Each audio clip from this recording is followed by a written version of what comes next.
with a program called Responsive Classroom, which is not adding something new onto teachers' plate because we have so much to fit in every day.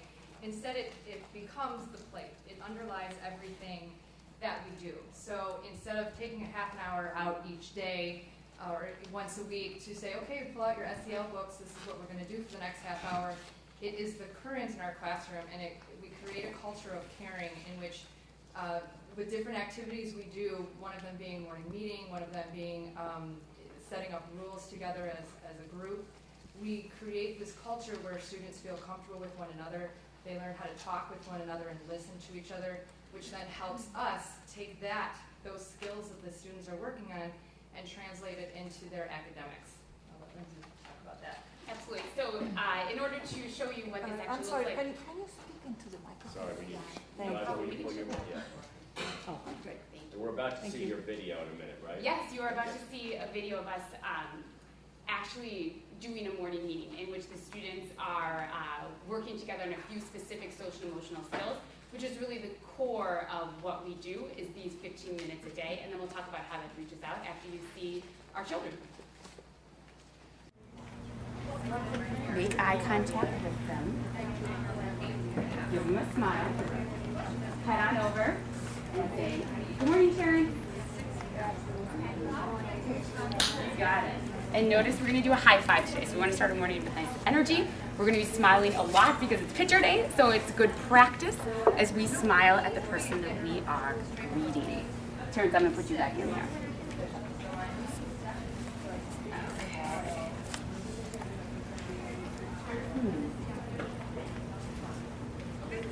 Who would like to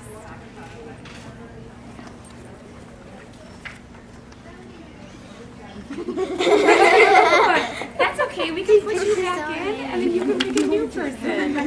You can greet yourself too if you want to. Good morning, Brian. Good morning, Brian. You can just say, oh, gorgeous, right? Okay. Oh, I hope I don't teach you. Good morning, Jay. Let's give Kate props for sharing, please. Nice job. 2 more to go. Ooh. Ribs 2 days in a row. Heaven. That's our headline. Ribs 2 days in a row. Heaven. Who did that one? Who likes ribs? Matthew, that one's yours. All right, tell us about your heavenly ribs. Actually, I did 4 days in a row because I had leftovers, so it was delicious. I was on the weekend. Ooh. Yeah. I'm ready for comments and questions. Christina? So, our children did a lovely job. They were very excited to be filmed in this entire process, and this was very fun for them.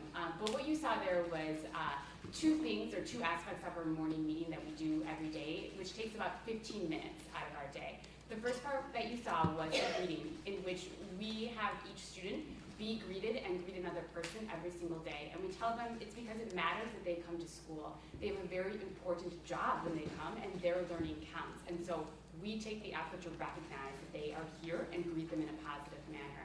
The second part that you saw was the sharing aspect of our meeting, in which students are able to share something about their personal lives to make a connection with other classmates, because a lot of what we do in school and how we learn is collaborative. We learn through being social. And so we need to teach our students those skills for how to be social with each other. So Matthew was sharing about his rib experience, in which he was practicing just being able to summarize what he thinks. He can take that skill then when he's doing small groups in math or in reading and be able to verbalize his thoughts in those academic subject areas. You also saw him open it up for questions and comments at the end, and that's a time that we have our students actually ask questions for clarification so they know how to do that if they don't understand something in a subject matter. They also can make a positive comment, and so when they're working in small groups as well, they can encourage each other and say, that was a really great idea, let's go with that one. So they know how to be encouraging with each other in the rest of our day.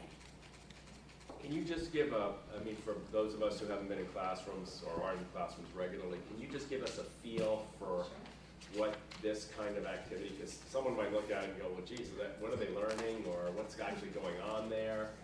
what it's actually done in your classroom? I mean, do you have can you give us some of the texture of what might be different as a function of doing this?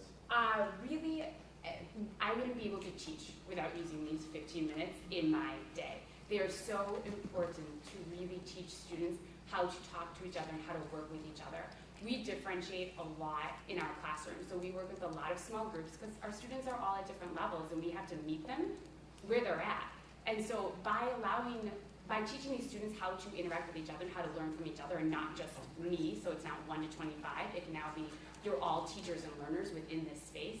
I am able to focus my attention on a few students while allowing other students to be very productive, which actually you're going to see in a couple minutes Trish doing a small group work session, and you can see what our kids do when we're not directly teaching them, but they're still learning from each other.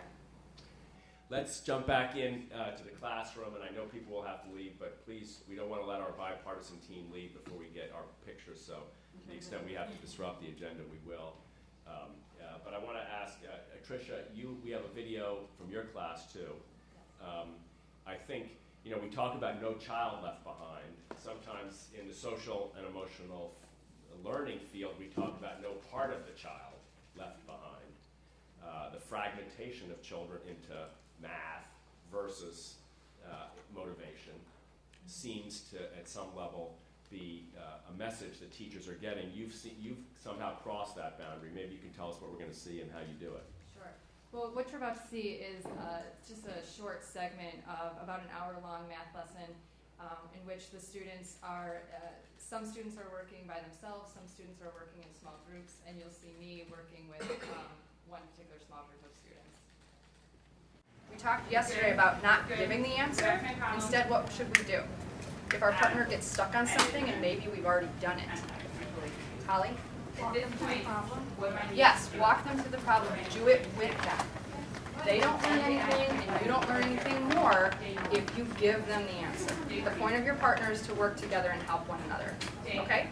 We are going to switch rounds. These folks are going to need computers from Group B, who's coming to me. Group A, you should be meeting up with your partner. You and your partner can decide where to work. Let's all take maybe a minute, minute and a half to get to our spots and get settled. Please go. Or to work. Yeah.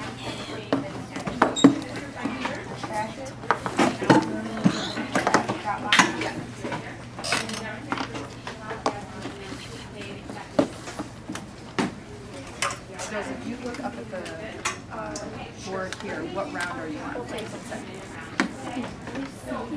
Video lesson. So you each are going to need your own computer and your headphones so that you can listen to the lesson that's on the computer. Okay, so Mackenzie and Laura, grab some computer please. Had to grab the ordered pair. Let's take a look. I'm just going to peek over your shoulders at what you have here. Got 115, 2, comma 30, 3, comma 45, 4, comma 60. Nice. Graph the order of pairs for each round on the same coordinate plane. So 1 week we're going to put 10, that's for Marcus. How would you describe it? And then we're going to put the 15 like right in the middle for David. That's the harder part. And then the second week, let's see. 20 for Marcus. Yeah. And 30 for David. Yeah. So that's not the way I learned that. Will you train, what's the backdrop of being able to lead kids through math lessons like this?